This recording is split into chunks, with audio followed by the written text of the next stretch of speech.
Magandang gabi mga masters, bali ngayon po ay 8 videos po ma-upload ko po sa aking YouTube channel. Tama nga mga masters, 8 videos. Yon, what's up mga masters? Nandito na naman tayo sa panibagong araw, panibagong kabanata na naman ang pagsasama-samahan natin ngayon guys.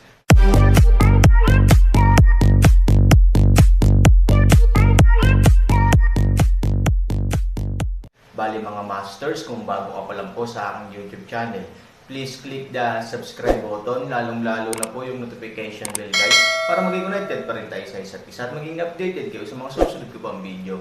Bali mga masters, bago natin umpisahan ng kwento ay mag-shoutout po muna tayo para sa mga solid nating tagapakinig. Shoutout kay Jong Nabal, shoutout kay Nino Galo. Yun na nga mga masters, no? Bali hindi na ito patagalin. In 3, 2, 1, let's go!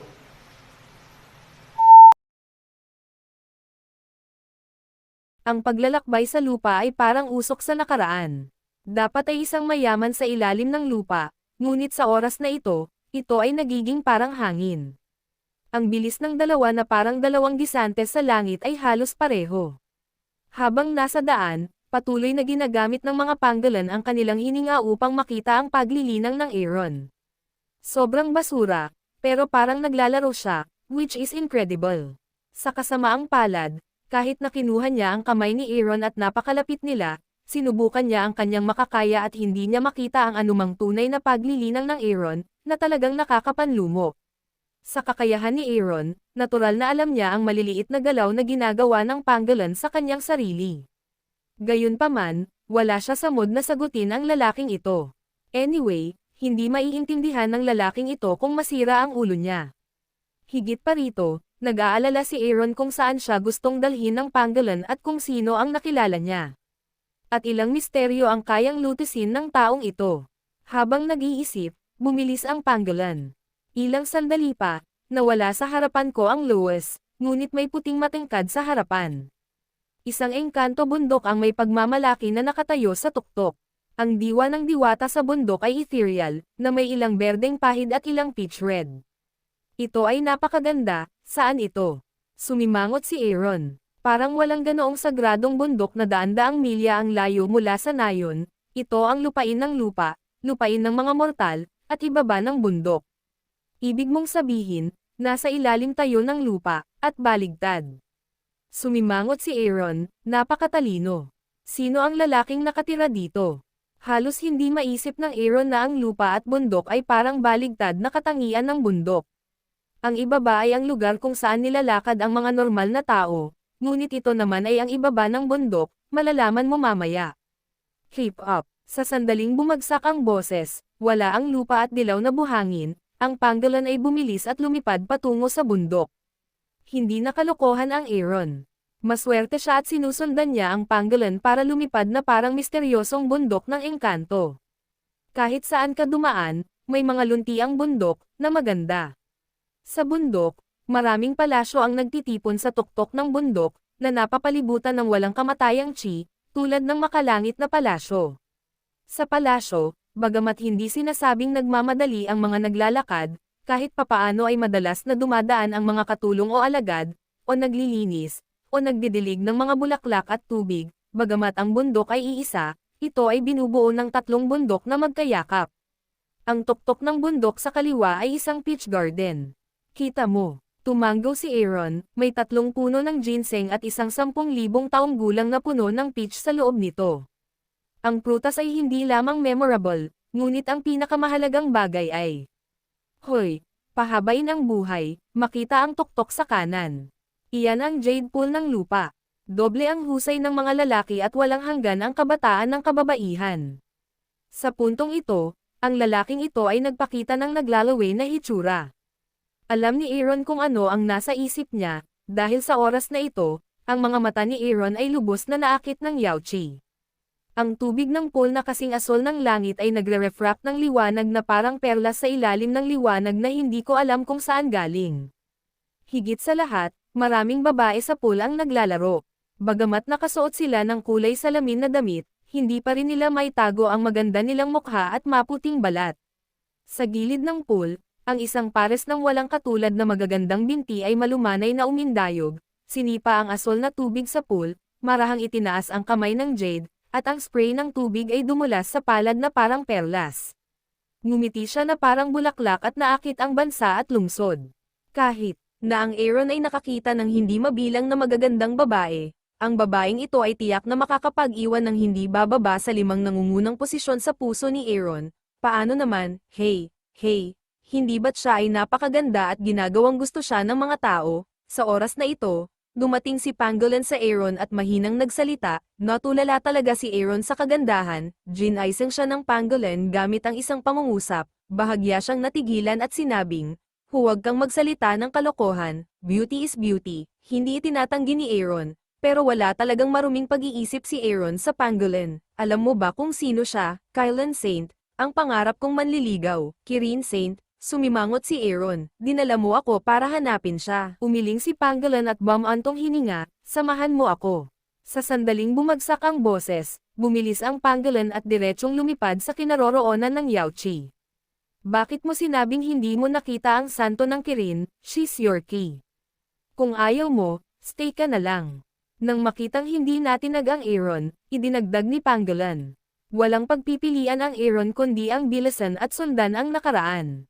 Nang ang isang tao at isang halimaw ay lumapit sa Yaochi at palapit ng palapit, maraming babae sa Yaochi ang nagpabaril sa tubig at diretsyong lumipad pa isa-isang umikot ang kanilang poster sa hangin, at nakadisplay ang lahat ng tubig sa kanilang katawan, lahat sila ay may hawak na mahahabang espada at mukhang mga estranghero, ang iba ay huminto sa Yellow Sand Monster, malakas ang loob mo, pagkalapag nila, sinalubong nila ang galit na mga tingin at malamig na inumin ng ilang babae. Bahagyang kumunot ang noo ni Aaron at tumingin sa gawin ng isa't isa. Halatang hindi niya masyadong gusto ang Pangolins. Sinundan niya ito sa lugar na ito. Malibang tao ang kasama niya. Gusto ko lang makita ang aking diwata. Gusto ko lang siyang makita. Isa-isa kayong sumayaw ng mga kutsilyo at baril, na talagang ikinalulungkot ko. Sabi ng Pangolin at walang magawang bumantong hininga. Pagkatapos ay tumangala siya at nagwalas ng ilang babae at sinabing, umalis ka kaagad. Huwag mo akong galitin. Yellow Sand Monster, you can't be unreasonable. Hindi rin nagpahuli ang mga babaeng iyon, at direktang nag-post on the spot. Nang makita ang poster na ito, ang Pangolin ay huminto, gumalaw sa kanyang kamay, at ang mace ay direktang tumawag ng, sige. Halos sa oras na ito, isang magandang boses ang dumating, at ang magandang anino ng Kirin Saint ay dahan-daang tumayo mula sa pool at marahang tumingin sa Pangolin, pupunta ka ba? Hoy, hey, miss mo ba ako? Pangolin ngumiti ng walang hiya, I think you obviously want to fight. Ang Kirin Saint ay malumanay na ngumiti at pagkatapos ay sinabi, ngayon, paano ka nakarating ng maaga? At saka, sinabi kong huwag kang magdadala ng kahit na sino. Still, lalaki pa rin. Nang marinig ito, bahagyang napasimangot si Aaron. Ano ang kahulugan nito? Ang santo ba ng Kirin ang nasa likod ng paghuli sa mga babaeng iyon? Gayunpaman, sa pagtingin sa santo ng Kirin, hindi lamang siya ay may magandang mukha, ngunit nakaharap din sa isang maamong mukha. Mahina at magalang din siyang magsalita. Parang wala siyang kinalaman sa mga mabangis na tao.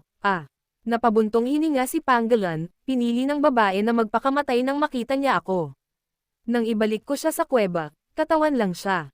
Gusto kong hiramin ang kanyang katawan para magnakaw ng dragon at maging phoenix, ngunit nawasak ito ng taong ito. Dahil doon, tumingin si Pangolin kay Aaron na nanlulumo. Nanlumo ang Pangolin, ngunit hindi napigilan ng Kirin Saint na huminga, sa tingin ko dapat siyang maging isang matuwid na tao. Hindi siya masanay sa mga aktibidad na ginagawa mo, kaya tutulungan niya ang mga taga-nayon. I told you don't do this. You do. I told you, what's the difference between you and a murderer?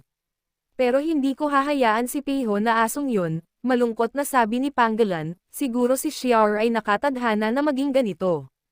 Bakit nahihirapan? Mapait na ngumiti si Kirin Saint Xiao pagkatapos ay tumingin siya kay Aaron at nagtanong, well, ito na ang katapusan ng bagay, kaya bakit siya dumating? Gusto mo ba ng hustisya? Siya, lumingon ang mga mata ni Pangolin, at pagkatapos ay sinabi niya ang isang bagay na ginawa Aaron halos spray ng bigas, hindi, sinabi niya na gusto lang niyang sipin ka, at pagkatapos ay binyantaan akong dalhin siya dito. Pagkarinig nito, Aaron direktang nag-crash ang kanyang utak para sa ilang segundo. What the fuck? Pero namula at galit ang mukha ni Xiao Xianer, basta, napahiya kapag siya ay pinatay, sa sandaling bumagsak ang boses, ang kanyang mukha ay bahagyang nanlamig, at isang malakas na momentum ang direktang dumating patungo sa Aaron, bagamat tila walang nangyari, si Aaron mismo ay parang Mount Tai, sumimangot si Aaron, bagaman siya ay isang babae, ang kanyang panloob na kapangyarihan ay ang Aaron ay bihirang makakita ng lakas at hegemonya maliban sa tunay na Diyos, malamig na tinig ng isang inumin. Aaron din hindi na bagay na walang kaparerakon, nagmadali upang dalhin ang kapangyarihan ng kaguluhan sa kanyang katawan, dalawang invisible internal force ang biglang nagtagpo. Tubig. Ang puno ay gumagalaw. Sirang bato. Ang napakalaking hangin at alon ay direktang nagpabagsak ng ilang babae at panggalan sa lupa. Sa oras na ito, nagulat din ang ilang mga disipulo sa pangunahing taluktok at tauyuan sa kaliwa nang makitang isang malaking bilog ng enerhiya ang direktang kumalat mula sa kanang tuktok kung saan matatagpuan ang Yaochi. Ano ang nangyayari?